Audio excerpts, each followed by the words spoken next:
Baby Boomers, Gen X, Millennials, Gen Z. Ακούγεται σαν την αρχή κάποιου ανεκδότου, σωστά? Κι όμως είναι η καθημερινή πραγματικότητα στα περισσότερα γραφεία του σήμερα.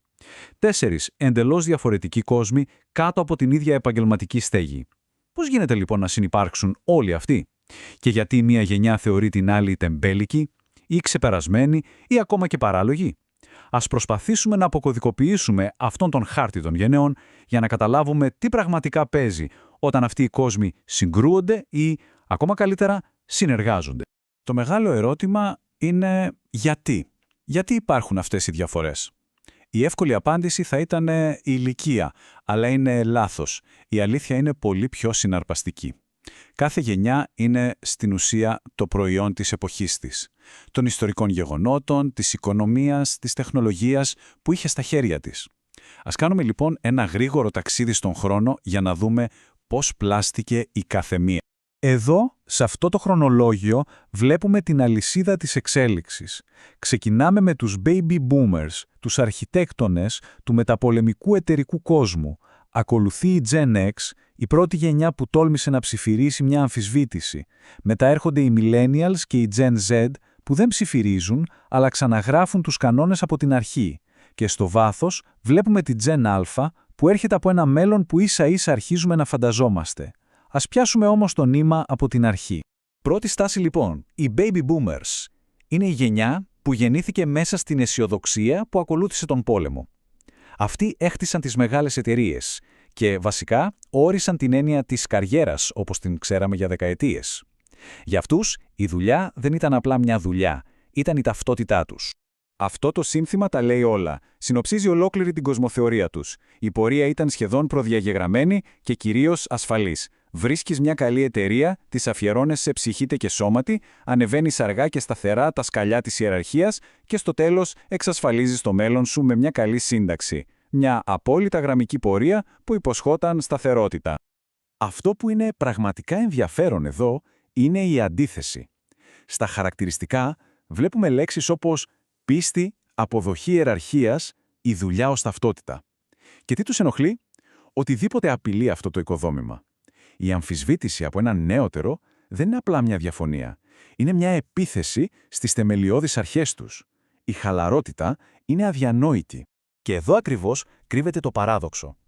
Αυτή η άγκυρα σταθερότητας που τους έκανε τόσο δυνατούς έγινε ταυτόχρονα και το βαρύδι τους. Σε έναν κόσμο που άρχισε να αλλάζει με ηλικιώδεις ρυθμούς, η προσαρμογή στα νέα δεδομένα και κυρίως στην ψηφιακή εποχή έγινε η μεγαλύτερη τους πρόκληση. Και αυτή ακριβώς η αλλαγή γέννησε την επόμενη γενιά. Κάπως έτσι φτάνουμε στη Generation X, η γενιά γέφυρα. Μεγάλωσαν με κασέτες και σταθερά τηλέφωνα, αλλά ήταν οι πρώτοι που έλαβαν email στη δουλειά τους.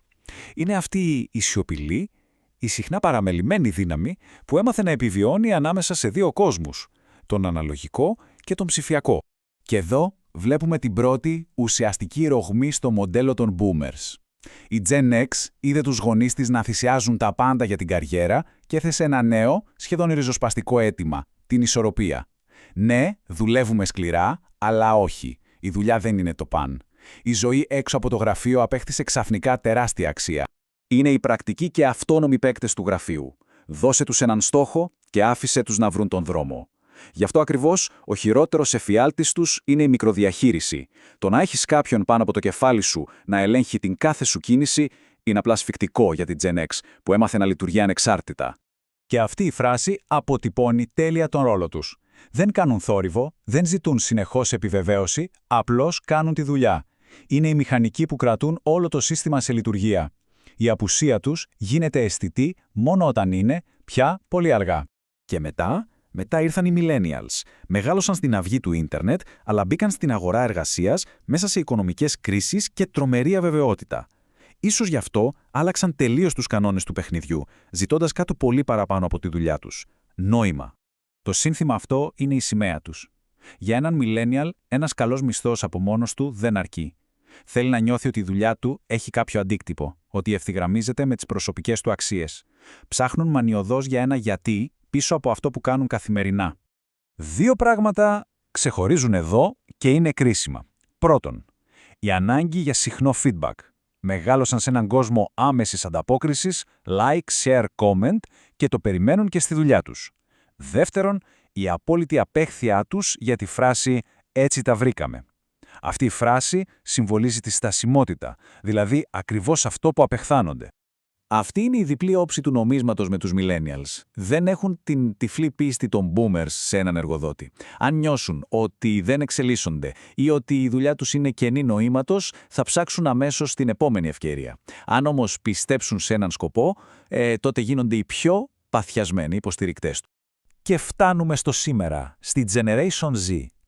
Αν οι millennials απλά άλλαξαν τους κανόνες, η Gen Z έρχεται για να σκίσει τελείως το παλιό εγχειρίδιο και να γράψει ένα καινούριο. Είναι η πρώτη πραγματική ψηφιακή ηθαγενής. Δεν έμαθαν το ίντερνετ είναι το φυσικό τους περιβάλλον. Ακούγεται ομό, έτσι, αλλά αν το σκεφτεί κανείς, είναι απίστευτα ειλικρινές. Το «γιατί να το κάνω» δεν είναι αμφισβήτηση, είναι μια ξεκάθαρη απέτηση για σαφήνεια και σκοπό. Και το πότε σχολάω δεν είναι τεμπελιά, είναι η αδιαπραγματεύμένη θέση ότι η ζωή τους υπάρχει και έξω από το γραφείο. Αυτό που τους ενοχλεί περισσότερο απ' όλα είναι η αναποτελεσματικότητα και η έλλειψη αυθεντικότητας. Μία άσκοπη συνάντηση είναι κυριολεκτικά κλεμμένος χρόνος από τη ζωή τους. Ένα αφεντικό που μιλάει με κλισέ και δεν είναι ο εαυτός του, χάνει αμέσως όλο τον σεβασμό τους. Η Gen Z απαιτεί διαφάνεια και αλήθεια, εδώ και τώρα. Και αυτή είναι ίσως η πιο σημαντική διευκρίνηση που πρέπει να γίνει. Έχουν ακούσει τις ιστορίες των millennials που υπέφεραν από burnout και απλώς αρνούνται να ακολουθήσουν τον ίδιο δρόμο. Προστατεύουν την ψυχική τους υγεία και τα προσωπικά τους όρια με έναν τρόπο που καμία προηγούμενη γενιά δεν τόλμησε να κάνει. Και αν η Gen Z φαίνεται ριζοσπαστική, ας ρίξουμε μια ματιά στο κοντινό μέλλον, τη Generation Alpha. Μιλάμε για τα παιδιά που μεγαλώνουν ρωτώντας την Αλέξα για τον καιρό και που θα θεωρούν την τεχνητή νοημοσύνη έναν απλό καθημερινό συνεργάτη. Ο κόσμος της εργασίας που θα χτίσουν ίσως σήμερα να μας μοιάζει με σενάριο επιστημονικής φαντασίας. Αυτό το προβλεπόμενο σύνθημα είναι απίστευτα αποκαλυπτικό. Για την Generation Alpha, η συνεργασία με τη τεχνητή νοημοσύνη δεν θα είναι μια δεξιότητα που πρέπει να μάθουν. Θα είναι τόσο φυσική και αυτονόητη όσο είναι για εμάς σήμερα η χρήση ενός υπολογιστή. Τι προβλέπουν λοιπόν οι αναλυτές? Πρώτον, να ξεχάσουμε την καριέρα σε ένα και μόνο επάγγελμα. Για την Gen Alpha, η ζωή θα είναι μια συνεχής αναλλαγή ρόλων και δεξιοτήτων. Η διαβίω μάθηση δεν θα είναι απλά μια επιλογή, θα είναι το οξυγόνο τους. Και η ανοχή τους σε οτιδήποτε μοιάζει με ρουτίνα ή βαρετή δουλειά θα είναι πρακτικά μηδενική. Το μήνυμα είναι ξεκάθαρο και η αλήθεια είναι αρκετά αυστηρό. Η έλευση της Generation Alpha θα επιταχύνει τις αλλαγές τόσο δραματικά που η προσαρμογή δεν θα είναι πλέον απλά μια επιλογή, αλλά η απόλυτη προϋπόθεση επιβίωσης στον επαγγελματικό στίβο. Και κάπως έτσι επιστρέφουμε στο μεγάλο αρχικό ερώτημα. Ποιας γενιάς οι κανόνες θα επικρατήσουν? Της σταθερότητας των boomers, του ρεαλισμού της Gen X, της αναζήτησης νοήματος των millennials ή των αδιαπραγμάτευτων ορίων της Gen Z? Η πιο πιθανή απάντηση είναι καμίας και όλων μαζί. Το μέλλον της εργασίας δεν θα ανήκει σε μία γενιά, αλλά σε όσους καταφέρουν να συνθέσουν τα καλύτερα στοιχεία από όλες. Το παιχνίδι στην πραγματικότητα τώρα αρχίζει.